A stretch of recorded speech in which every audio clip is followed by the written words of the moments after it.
Hello प्यारे बच्चों, तो कैसे हो आप सब और कैसी चल रही है आप लोगों की एग्जाम्स की तैयारी। प्यारे बच्चों, कल यानी कि 10 मार्च को आप लोगों का मैथ का एग्जाम होने वाला है। ठीक है, गणित का आप लोगों का कल एग्जाम है, तो उसके लिए मैं आप लोगों के लिए रियल वायरल पेपर लेकर आ चुकी हूँ प्यारे बच्चों। तो चलिए देखते हैं कल के एग्जाम में किस प्रकार के क्वेश्चंस आप लोगों को पूछे जाने हैं। तो सबसे पहले आप लोगों को वस्तुनिष्ठ प्रश्न यानी कि सही विकल्प पूछे जाएंगे। यहाँ पे आप लोगों को सही विकल्प चुन के लिखना होगा, जिसमें आप लोगों को 5 नंबर मिलेंगे, पर सही विकल्प पे 1 नंबर। ठीक है, 5 क्वेश्चन रहेंगे 5 नंबर के। तो सबसे पहला है कि अनुक्रम 1, 3, 6, 10 में अगला क्रम क्या होगा। तो प्यारे बच्चों, यहाँ पे आप लोग ध्यान दीजिए कि एक के बाद एक संख्या को छोड़ दिया गया है, मतलब 1 के बाद 2 को छोड़ दिया गया है, 3 लिखा गया है। 3 के बाद यहाँ पे 2 संख्याओं को छोड़ा गया है, 4 और 5 को। ठीक है, 6 लिखा गया है।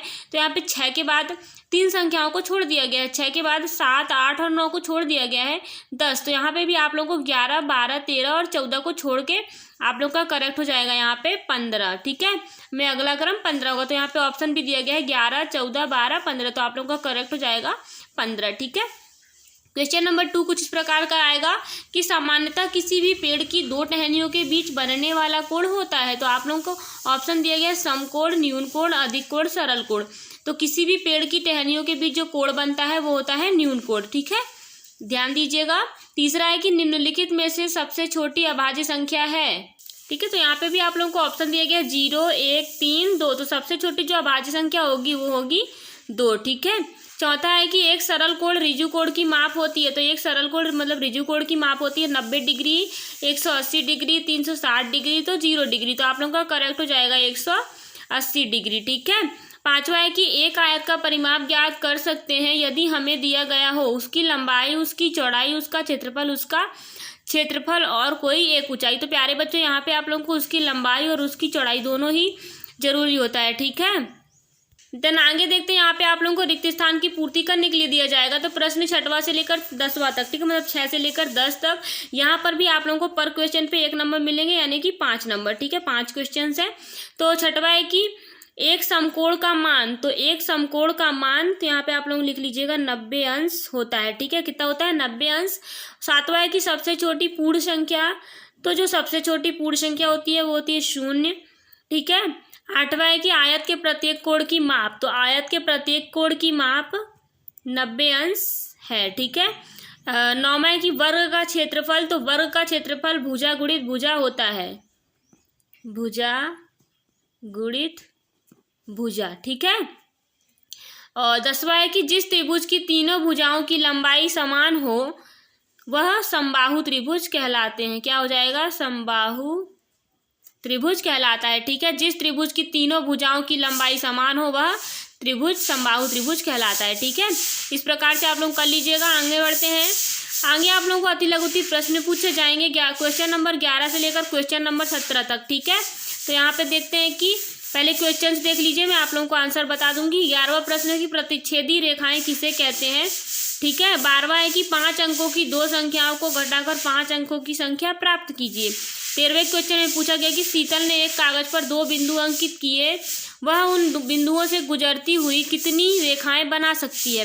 प्यारे बच्चों, आप लोग आंसर मतलब हल की टेंशन मत लीजिए, अभी पहले क्वेश्चन देख लीजिए।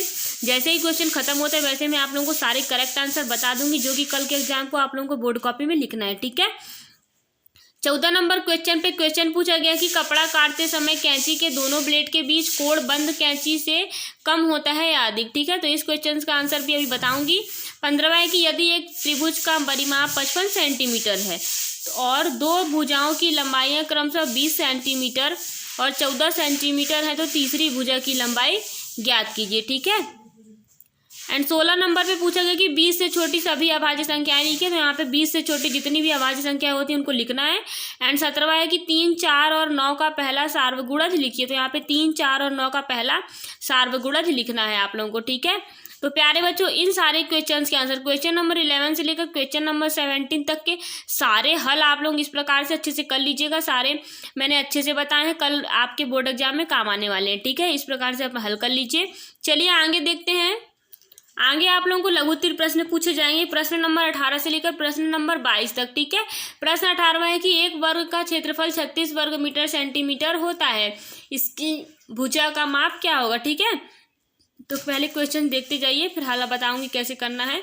19वां है कि एक संख्या में 7 घटाने पर वह 9 हो जाती है, वह संख्या क्या है। ठीक है, 20वें नंबर पे पूछा गया कि 17 मीटर लंबे और 12 मीटर चौड़ाई वाले आयताकार पार्क का क्षेत्रफल ज्ञात कीजिए। ठीक है, तो इन तीनों जो क्वेश्चन है 18, 19 और 20, इन तीनों का हल आप लोग इस प्रकार से कर लीजिएगा।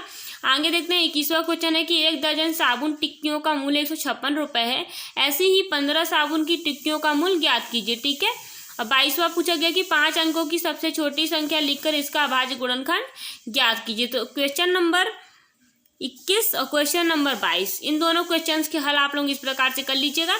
चलिए आगे देखते हैं। दीर्घ उत्तरीय प्रश्न में पूछा गया कि प्रश्न क्रमांक 23 से लेकर 26 तक आप लोगों को दीर्घ उत्तरीय प्रश्न पूछे जाएंगे। तो 23वां क्वेश्चन पूछा गया है कि 3 टैंकरों में क्रमशः 403 लीटर, 434 लीटर और 465 लीटर डीजल है। ठीक है, उसे बर्तन की अधिकतम धारिता ज्ञात कीजिए जो इन 3 टैंकरों के डीजल को पूरा माप देगा। ठीक है, तो इस क्वेश्चंस का हल भी आप लोग इस प्रकार से कर लीजिएगा आसानी से, बिल्कुल करेक्ट है। यही कल आप लोगों अगर बोर्ड एग्जाम में लिख देंगे कल के एग्जाम में, तो बिल्कुल आप लोगों को पूरे के पूरे नंबर मिलने वाले हैं। ठीक है, 24वां है कि एक आयताकार गत्ते का क्षेत्रफल 40 वर्ग सेंटीमीटर है तथा इसकी लंबाई 10 सेंटीमीटर है, गत्ते की चौड़ाई ज्ञात कीजिए। यहाँ पे आप लोगों को गत्ते की चौड़ाई ज्ञात करना है। आयताकार गत्ते का क्षेत्रफल 40 वर्ग सेंटीमीटर है। ठीक है, और लंबाई 10 सेंटीमीटर है, तो यहाँ पे आप लोगों को गत्ते की चौड़ाई ज्ञात करना है। तो इस प्रकार से इसका भी हल कर लीजिएगा। आप लोगों को 25वां क्वेश्चन दिया गया है, किसी विद्यालय की प्रत्येक कक्षा में छात्रों की संख्या एक चित्रलेख द्वारा दर्शाई गई है। ठीक है, यहाँ पे आप लोगों को इस प्रकार से दिया जाएगा कल एग्जाम में। एंड इसके कुछ क्वेश्चंस पूछे गए हैं। तो किस कक्षा में छात्रों की संख्या न्यूनतम है। ठीक है, और कक्षा 5 और 6 की छात्रों की संख्याओं के बीच का अंतर कितना है। यदि कक्षा 2 में और छात्रों को प्रवेश मिला तो आलेख में किस प्रकार का परिवर्तन होगा। ठीक है, कक्षा 7 में कितनी छात्राएं हैं, चित्रलेख का शीर्षक लिखिए। ठीक है, तो इस प्रकार से सारे क्वेश्चंस के आंसर आप लोग कर सकते हैं। 26वां है कि 25 और 35 के सभी गुणनखंडों को लिखिए और उनका सबसे बड़ा सामान्य गुणनखंड HCF ज्ञात कीजिए। तो इस प्रकार से आप लोग के सारे क्वेश्चंस हो जाएंगे। इसका हल आप लोग इस प्रकार से कर लीजिएगा। सो प्यारे बच्चों, कल के एग्जाम में पूछे जाने वाले सारे मोस्ट इंपॉर्टेंट क्वेश्चंस मैंने आप लोगों को बता दिए हैं हल सहित, बिल्कुल, और पूरा हल भी सही बताया है। ठीक है, इसी प्रकार से अगर आप लोग हल कर लेते हैं मेरे बताए हुए तरीके से, तो कल आप लोगों के पूरे मार्क्स मिलेंगे। ठीक है, तो इस प्रकार से अपना तैयारी अच्छे से कर लीजिएगा। एंड अगर वीडियो पसंद आए, हेल्पफुल लगा हो, तो वीडियो को एक लाइक, चैनल को सब्सक्राइब कर दीजिएगा ताकि इस प्रकार की वीडियो आप लोगों को मेरे चैनल पे मिलती रहे। ठीक है, एंड कल के एग्जाम के लिए ऑल द बेस्ट, पढ़ते रहिए, आगे बढ़ते रहिए। मिलते हैं नेक्स्ट वीडियो में।